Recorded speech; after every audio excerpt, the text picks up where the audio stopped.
Supreme court में audio leaks commission की समाअत। Audio जारी करने वाले ट्विटर अकाउंट का पता करें कि वो मुल्क या बैरून मुल्क से ऑपरेट हो रहा है। चीफ जस्टिस की जानिब से ये कहा गया, क्या हुकूमत ने अपने वसाइल इस्तेमाल करके पता किया कि ऑडियोज रिकॉर्ड कहां से और कैसे हो रही हैं?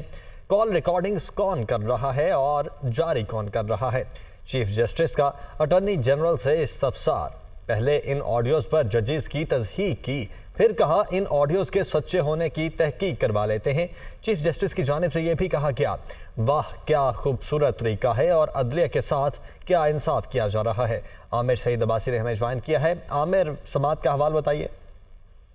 देखिए, इस वक्त chief justice of Pakistan justice Umar Ata Bandial की सरबराही में सुप्रीम कोर्ट का 5 रुकनी लार्जर बेंच समाअत कर रहा है और जो वफाकी हुकूमत की तरफ से 3 जजेस पर एतराज किया गया, जिसमें chief justice of Pakistan justice Umar Ata Bandial, justice Ijajul Ehsan और जस्टिस मुनीब अख्तर पर, इस पर जजेस की तरफ से सख्त सवालात किए जा रहे हैं अटॉर्नी जनरल से। और इस मौके के ऊपर चीफ जस्टिस ने कहा कि पहले इन ऑडियोज पर जजेस की तस्दीक की, फिर इन ऑडियोज के सच्चे होने की तहकीक करवा लेते हैं।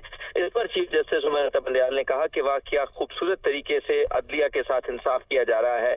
इस मौके पर जस्टिस मुनीब अख्तर ने कहा कि ये तो बड़ा आसान हो जाएगा किसी भी जज को केस से हटाना, इसका नाम लेकर ऑडियो बना दो और फिर जज के केस से अलग होने के पीछे कानूनी जवाज होते हैं। उन्होंने ये भी कहा कि ये ऑप्शन इसलिए नहीं होता जो रिक्यूजल का है किसी भी जज से मुतल्लिक, वो इसलिए होता है कि अगर कोई कानूनी नुक्स हो, ये नहीं होता कि किसी जज से मुतल्लिक कोई इल्जाम पहले लगा दिया जाए और फिर उसके खिलाफ एक प्रोपेगेंडा कर दी, कहा जाए कि आप ना सुने। इस मौके के ऊपर वफाकी हुकूमत इसीलिए इस मामले को अंजाम तक पहुंचाना चाहती है, जिस पर चीफ जस्टिस ने कहा कि सवाल ये है कि ऑडियो प्लांट की हैं। इस मौके पर चीफ जस्टिस ने यह भी कहा कि क्या हुकूमत ने यह मालूम करने की कोशिश की कि रिकॉर्डिंग्स कौन कर रहा है।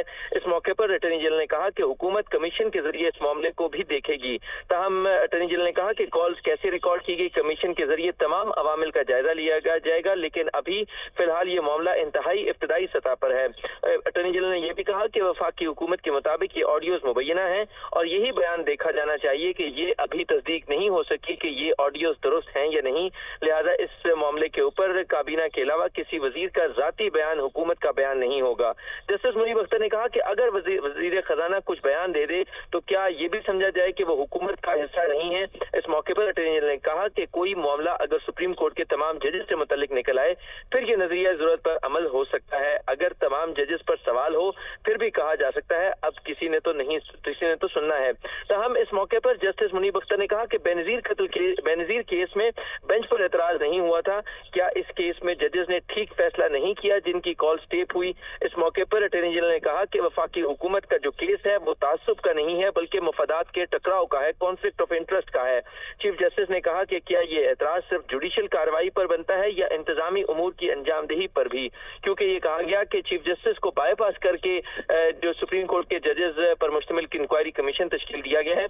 ताहम इस वक्त अटॉर्नी जनरल जजेस के इन सवालात के जवाब दे रहे हैं और इस वक्त भी चीफ जस्टिस ऑफ पाकिस्तान की सरबराही में सुप्रीम कोर्ट का 5 रुकनी लार्जर बेंच समाअत कर रहा है।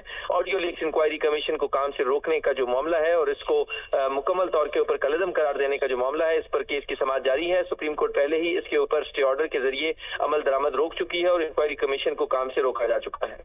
ठीक है आमिर, बहुत शुक्रिया आपका।